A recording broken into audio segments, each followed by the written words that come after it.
Hola, bienvenidos a este especial de las 1000 pymes más grandes de la revista Dinero. Para analizar la dimensión de las pymes en Colombia, su papel y los retos que van a tener en el año que termina y en el próximo año, nos acompaña la doctora Rosemary Quintero, presidente de ACOPI, a quien le doy la más cordial bienvenida. Muchas gracias por acompañarnos, doctora Rosemary. A ustedes por este espacio para resaltar precisamente la realidad de un segmento tan importante como lo es la micro, pequeña y mediana empresa. Doctora Rosemary, ayúdenos a dimensionar cuando uno habla de las micro, pequeñas y medianas empresas en Colombia, ¿de qué estamos hablando? Son muy importantes en el tejido empresarial, pero para ponerle números a esto, ¿qué representan en el PIB? ¿Cuántas empresas son? ¿Cuánto es su papel en la generación de empleo? Pues nosotros representamos primero como tejido empresarial el 97%, y de ese 97% prácticamente el 90% está constituido por microempresas. Cuando estamos hablando en generación de empleo, estamos representando el 80% del empleo total del país. Cuando digo empleo total es porque significa ello que es tanto el formal como el informal. Y aporte al PIB estamos entre un 30-38% aproximadamente. Vamos a hacer una historia cronológica. ¿Cómo salieron las pymes de la pandemia? ¿Cómo enfrentaron después los años de recuperación? Miremos el tema de la pandemia, ¿cómo lo lograron? ¿Cómo salieron de ella?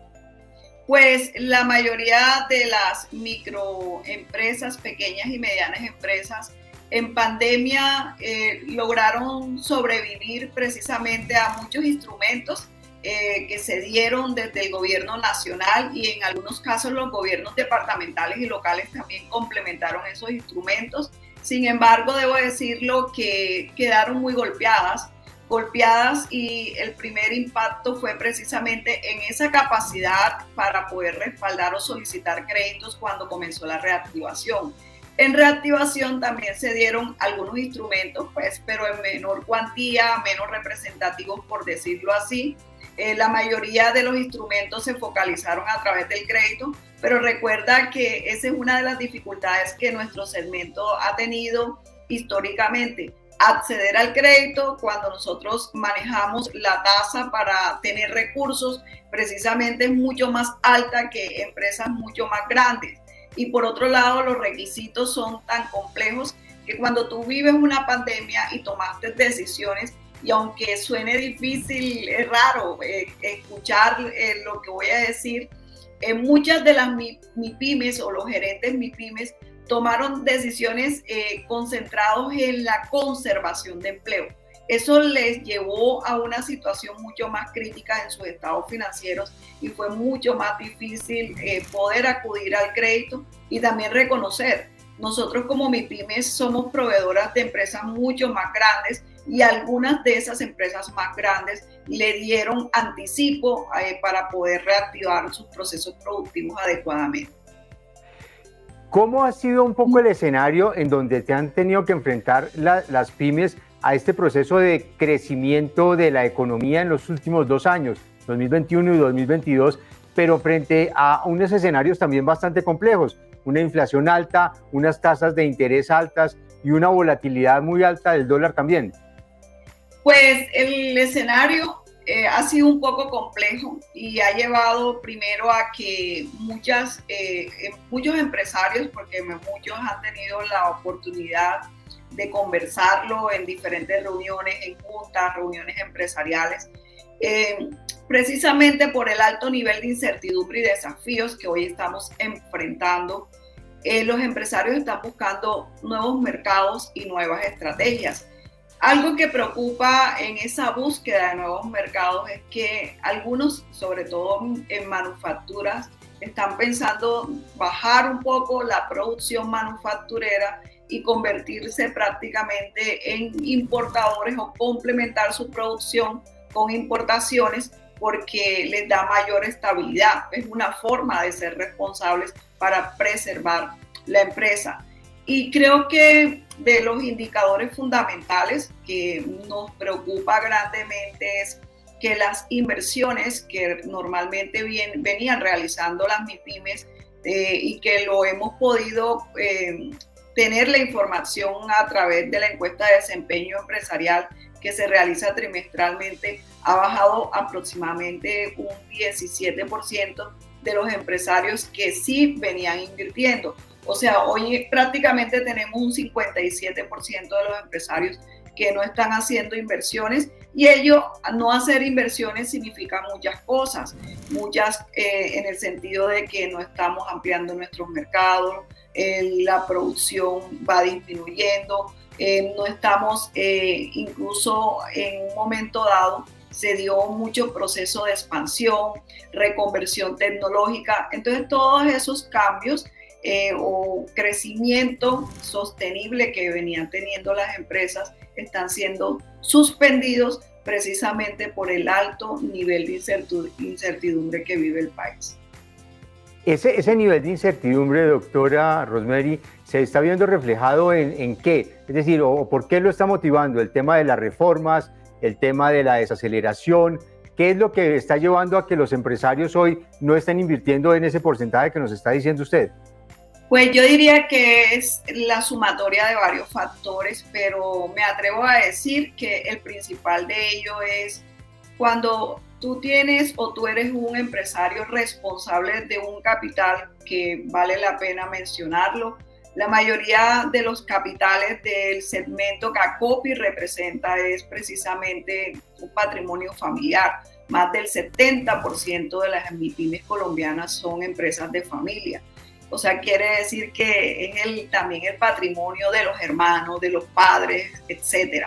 En ese orden de ideas, nosotros tenemos que decir, las reformas que se vienen proyectando nos preocupan grandemente, porque uno no puede pretender que todo está funcionando mal, sino encontrar un esquema, ejemplo, salud, y decir, bueno, ¿qué le hace falta a salud para que sea mucho mejor que lo que hoy tenemos?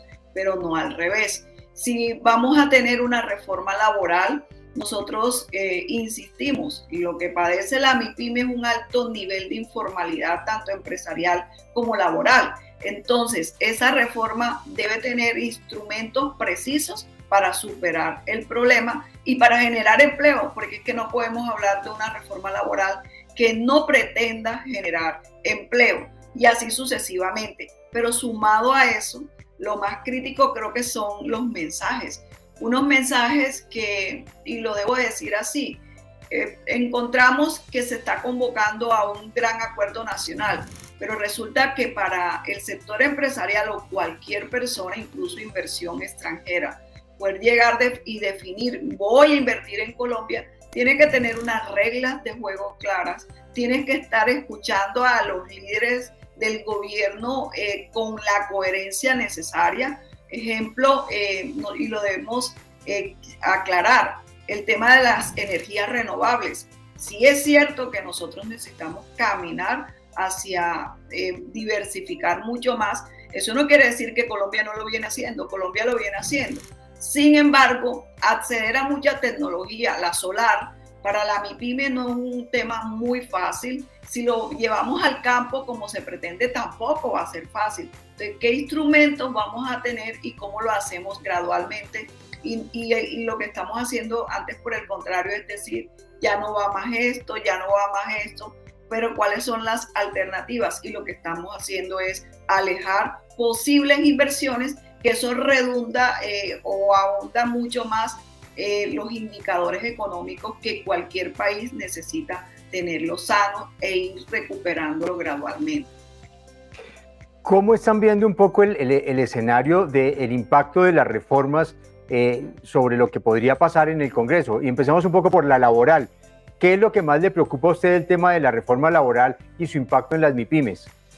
Pues en reforma laboral, cuando nosotros observamos la estructura de costos, qué impacto va a tener sobre esa estructura, estamos hablando de entre un 17 y un 34%.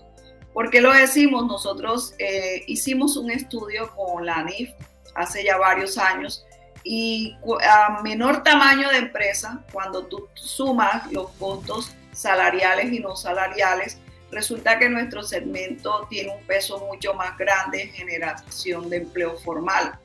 Y lo que se pretende con los cambios, y los cambios cuando digo son horas extra, reducción de jornada, que ya es un hecho que estamos cumpliendo, el tema de las sanciones, el tema de despido de personal, el limitar las formas de contratación, todo ello va a generar un impacto incluso en obligar a que las empresas con más de 20 trabajadores tengan a un trabajador remoto por cada 20.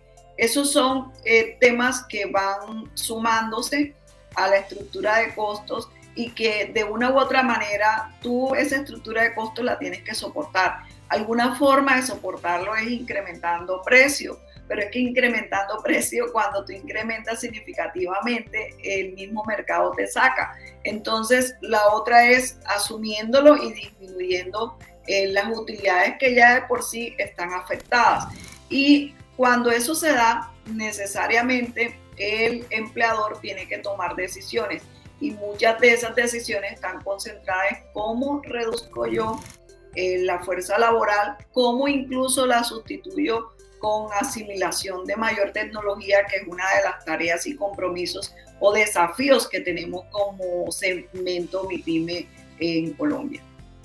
El tema, por ejemplo, ya me ha mencionado el tema de los costos, el tema un tema muy sensible que hay en la reforma laboral es el tema de la tercerización. ¿A ustedes los impacta mucho?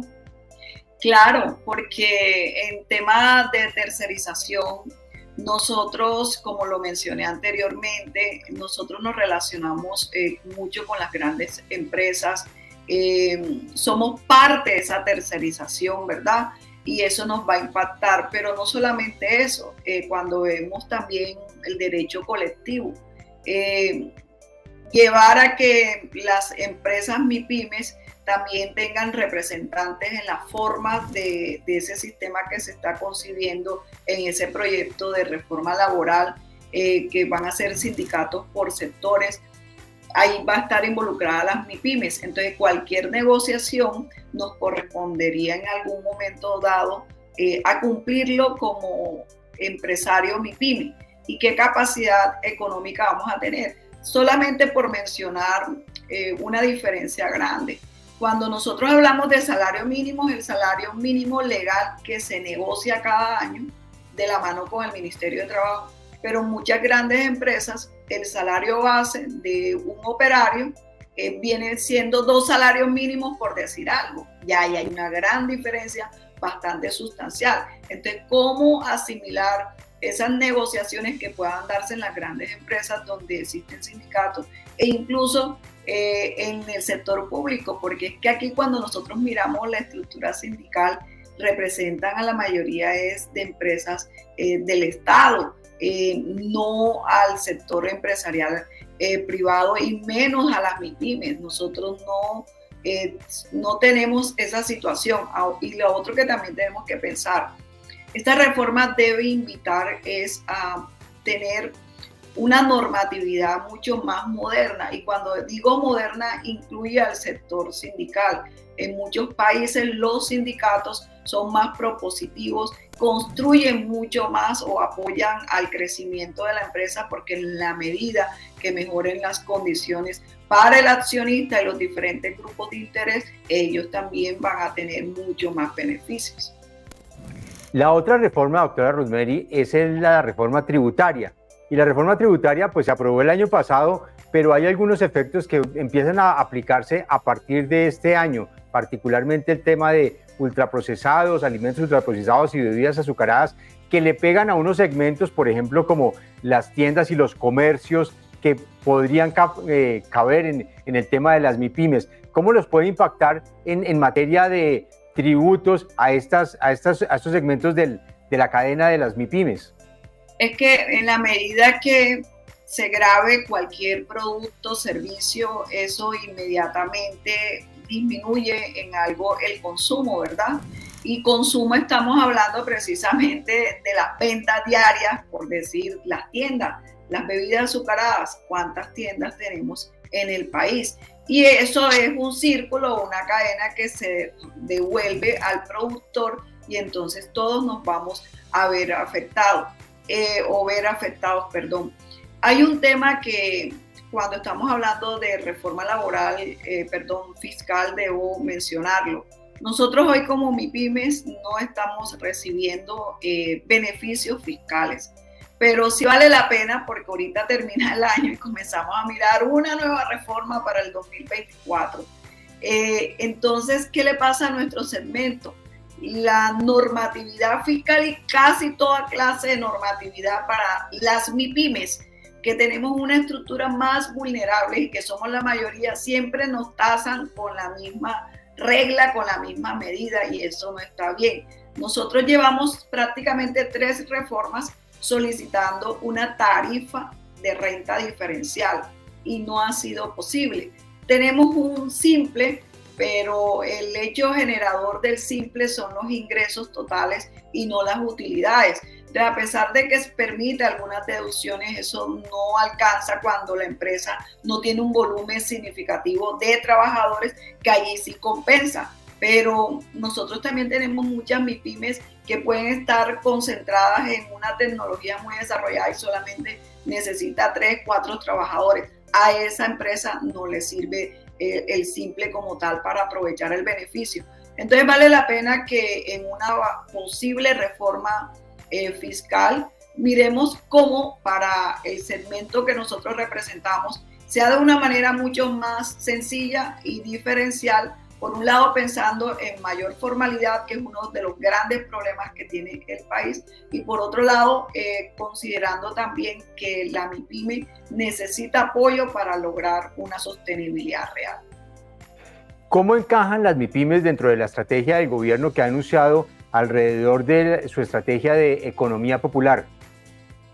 Pues cuando nosotros comenzamos a analizar el tema de economía popular, encontramos vinculada a esa economía popular la microempresa formal, pero también la microempresa informal. ACOPI siempre ha dicho, nosotros no tenemos nada en contra de la informalidad, antes por el contrario, si la informalidad existe es porque las condiciones de la estructura formal del país no abre las puertas lo necesario para que esas personas sean formales. Ser formal en Colombia es muy complejo, es muy duro, muy costoso. Mientras esa normatividad de manera integral no cambie, y cuando digo integral es pensando en el orden nacional, departamental y territorial, porque muchas veces nos concentramos solo en el ámbito nacional y resulta que encontramos normas departamentales o territoriales que son mucho más complejas y peligrosas. Entonces, ser formal en algunas ocasiones genera mucho dolor y quizás eso es lo que mantiene a muchas personas dentro de esa informalidad. Ahora, nosotros vemos la economía popular como una gran oportunidad para el desarrollo económico local, pero ¿qué sentimos ahora incluso que nosotros también somos parte de ese proceso de negociación, de esa paz total que se pretende sobre un pedacito que es la negociación con el ELN? En esos territorios que siempre han sido caracterizados como territorios de alta conflictividad, ahí tenemos que construir tejido empresarial, pero también tenemos que, como punto de partida, es generar una confianza, y una confianza partiendo del sector empresarial, no tener expresiones tan incoherentes y antiempresa, porque precisamente es el sector empresarial quien tiene la capacidad para generar desarrollo económico, generar empleo y ayudar a cerrar las brechas sociales cuando está tributando.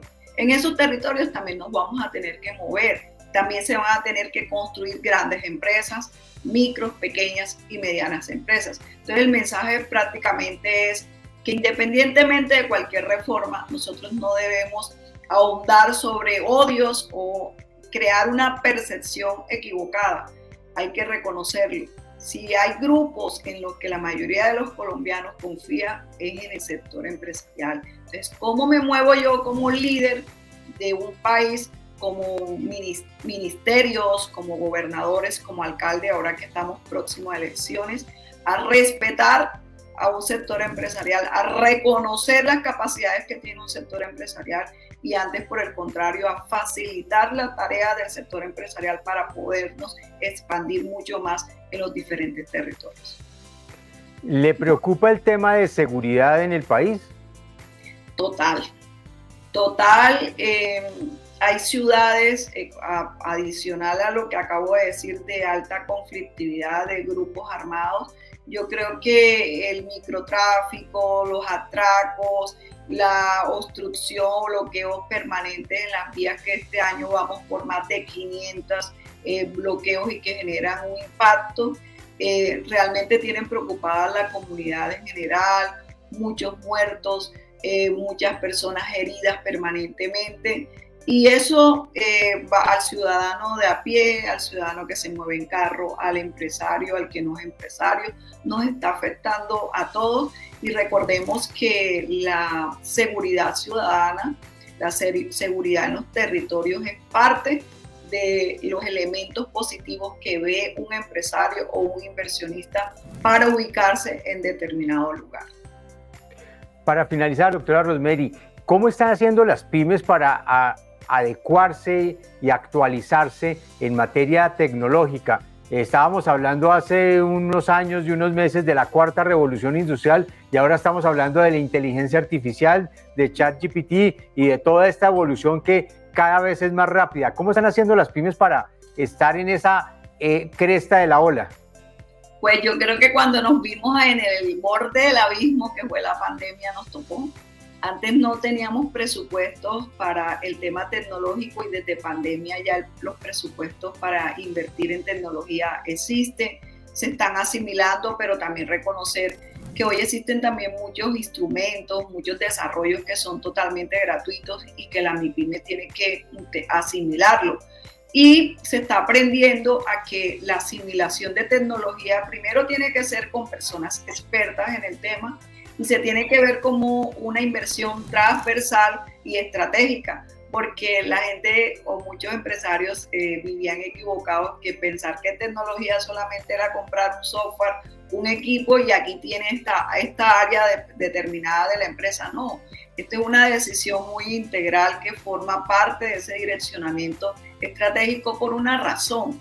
Cualquier movimiento, por muy mínimo que se dé en una empresa, es un dato que se tiene. Esos datos hay que hacer el análisis necesario y es precisamente los datos que me permiten tomar decisiones frente a los diferentes grupos de interés, tanto internos como externos, que son los clientes que nos mantienen precisamente en ese crecimiento cuando se da o en las posibilidades de expansión. Doctora Rosemary, muchísimas gracias por acompañarnos en esta conversación, muy amable de su parte. A ustedes muchas gracias por el espacio.